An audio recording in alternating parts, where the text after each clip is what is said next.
belajar di luar hari ke-9. Yang pertama, mengenai cara membaca kurikulum Bagan di Bimba. Oke, untuk tanya jawab pertama yaitu apa arti dari tanda panah yang terdapat pada bagan kurikulum Bimba? Jawabannya adalah alur atau tujuan. Yang kedua, apa arti garis tebal yang terdapat pada bagan kurikulum Bimba? Yaitu jawabannya adalah syarat. Yang ketiga, apa arti dari tanda seru yang terdapat pada bagan kurikulum Bimba? Jawabannya adalah hati-hati. Berikutnya yang keempat, jelaskan bagaimana cara membaca bagan kurikulum Bimba, yaitu dengan memahami 5 poin penting, yaitu tujuan, syarat, cara bermain, evaluasi, dan tahap selanjutnya. Nah, dengan memperhatikan garis tebal atau tanda panah dulu ya, yaitu alur atau tujuan, kemudian garis tebal itu sebagai syarat, kemudian ada juga tanda seru sebagai bentuk atau tanda hati-hati. Lalu yang kelima, pertanyaan yang kelima, apa syarat HSAIUEO? Jawabannya adalah HAVI AIUEO atau huruf verbal AIUEO. Jadi anak itu harus sudah mampu menguasai atau sudah terampil huruf verbal AIUEO dulu.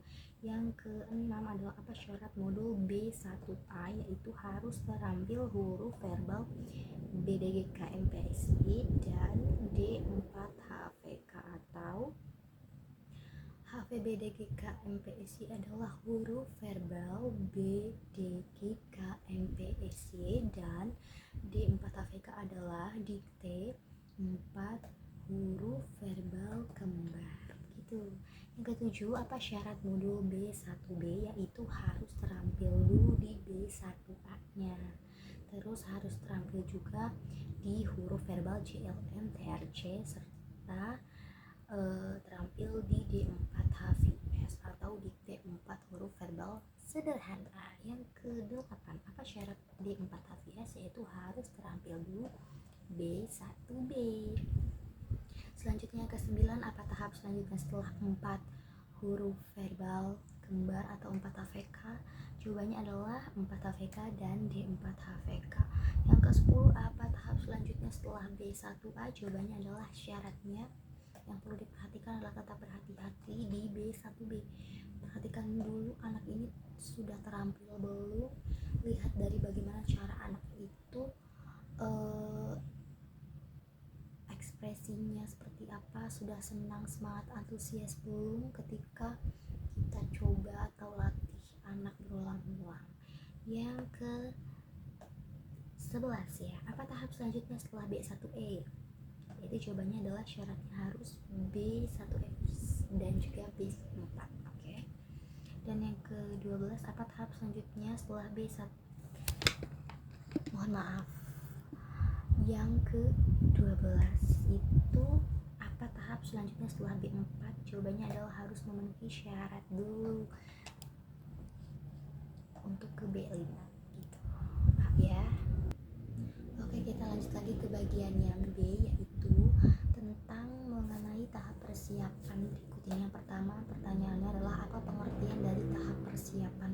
Jawabannya adalah tahap persiapan itu di mana anak diperkenalkan bunyi huruf terlebih dahulu agar anak lebih mengenal bentuk atau simbol dari hurufnya. Yang kedua, pertanyaannya adalah apa pengertian dari huruf verbal? Huruf verbal adalah huruf yang hanya dibunyikan dengan cara diucapkan atau diperdengarkan tanpa memperlihatkan bentuk hurufnya. Yang ketiga, tahap persiapan disebut juga dengan tahap verbal. Yang keempat, mengapa ada tahap persiapan? Karena sebelumnya anak itu telah memiliki input ya, walaupun hanya bunyinya saja, sehingga anak tidak merasa asing atau kesulitan seperti itu. Jadi kenapa dibutuhkan tahap persiapan ini? Supaya walaupun anak itu sudah tahu, sudah sekedar mendengar, tapi kita perlu mengulang-ulang supaya anak itu tidak merasa kesulitan untuk berada di tahap selanjutnya gitu. Yang ke-5 ya, apa tujuan dengan adanya tahap persiapan agar anak senang bermain tanpa adanya paksaan, ya khususnya di bermain verbal, yang berdampak semakin mampu anak semakin semangat, senang, antusias, semangat gitu teman-teman. Yang keenam yaitu materi apa sih yang termasuk dalam tahap persiapan. Yang termasuk dalam tahap persiapan juga itu kayak bisa berdialog, katanya jawab dulu sama anak-anak ini, biasa kayak hal-hal yang biasanya dilakukan dalam kehidupan sehari-hari. Bisa bertanya, kamu sudah makan belum nak, kakak atau adik sudah minum susu belum, atau bisa bertanya-tanya hal-hal yang lainnya.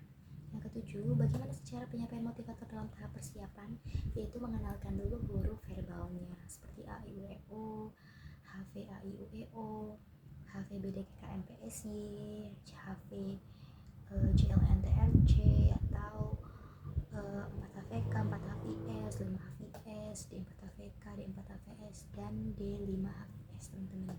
Yang ke C ya, berikutnya pertanyaan pertama mengenai HV atau huruf verbal A, I, U, E, O. So, pertanyaan pertama, apa pengertian dari HV atau huruf verbal A, I, U, E, O? Adalah pengucapan bunyi huruf A, I, U, E, O tanpa memperlihatkan bentuk huruf atau simbolnya.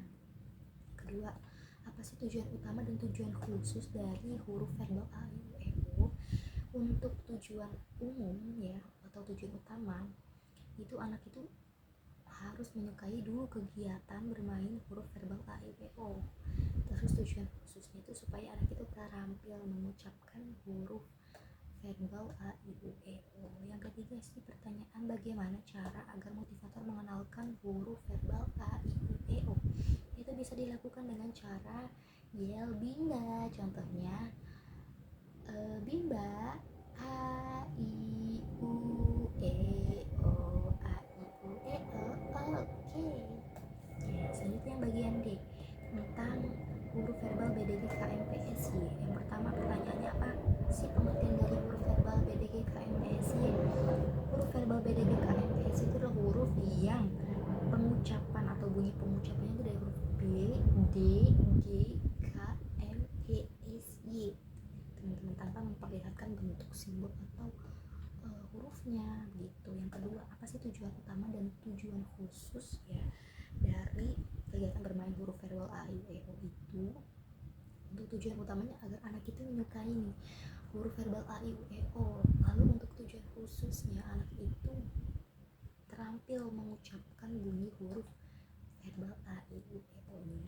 Yang ketiga, bagaimana cara motivator mengenalkan huruf verbal B, D, G, K, M, P, S, Y? Maaf sekali, ada yang kurang.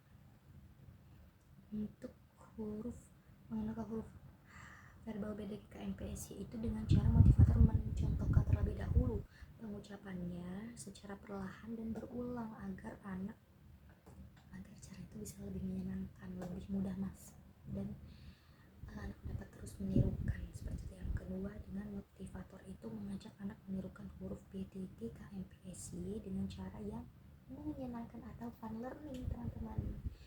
Jadi cukup itu aja dari saya. Terima kasih. Wassalamualaikum warahmatullahi wabarakatuh. Mohon maaf apabila ada kekurangannya. Sampai jumpa.